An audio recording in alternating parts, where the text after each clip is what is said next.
Nothing like an alien invasion to promote American independence.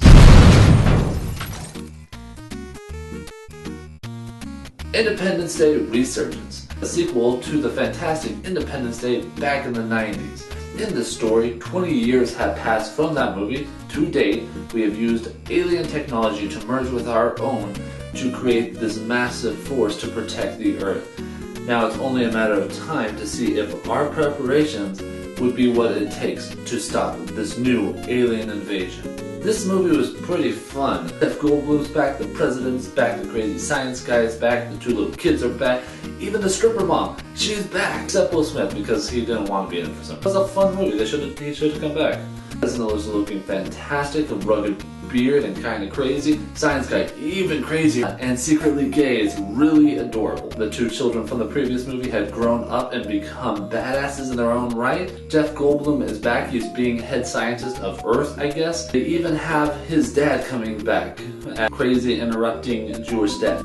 They have a fantastic diplomatic warlord who has been fighting aliens for 10 years on his home turf, where they decided to keep fighting. He was a badass. I loved him, I wanted more of him in my life.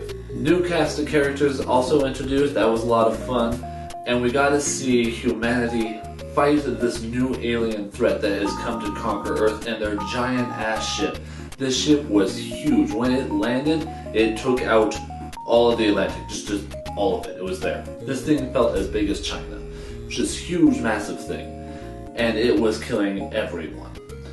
Now coming into this, it was kind of interesting. I grew up loving Independence Day. It was one of my favorite movies growing up. It was that one and Armageddon. Watched those like religiously. And I have a huge nostalgia for it. And it was fun going from that nostalgia and watching this movie. It's like they had the same token dog scene that they had in the first one. They have speeches.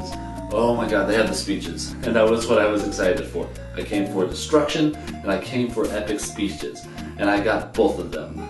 I don't know if it will hold up to the first Independence Day speech because that stays in history as one of the best speeches of all time for me. So going into this movie, all the characters functioned well. They did their point. My personal favorite character, without a doubt, was the diplomatic warlord, who has been fighting aliens on his home turf for 10 years. 10 years he's been fighting these aliens after the crash. They've been fighting, he's got a crazy turf war, he's got crazy knives that he fights with, he is really savage and really diplomatic. He reminded me of like T'Challa from Civil War, but like if he didn't have awesome powers, you just gave him machetes. That's what he reminded me of, and I loved him for that. That being said, the rest of the characters are really good. They're more or less one-dimensional.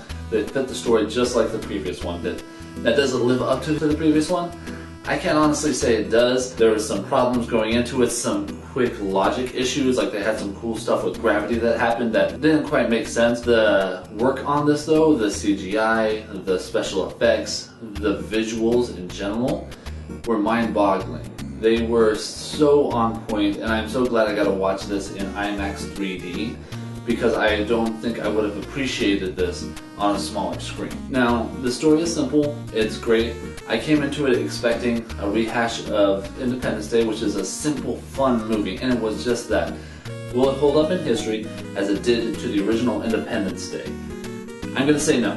Unfortunately, it's not as good as the original Independence Day. I don't know if that's nostalgia as a kid speaking, or because we've seen a million and one disaster movies since then, and Independence Day was like the one that said, no, this is it, and then everyone's been trying to make it to that ever since, but this one was a really good attempt. Ultimately, this movie was good.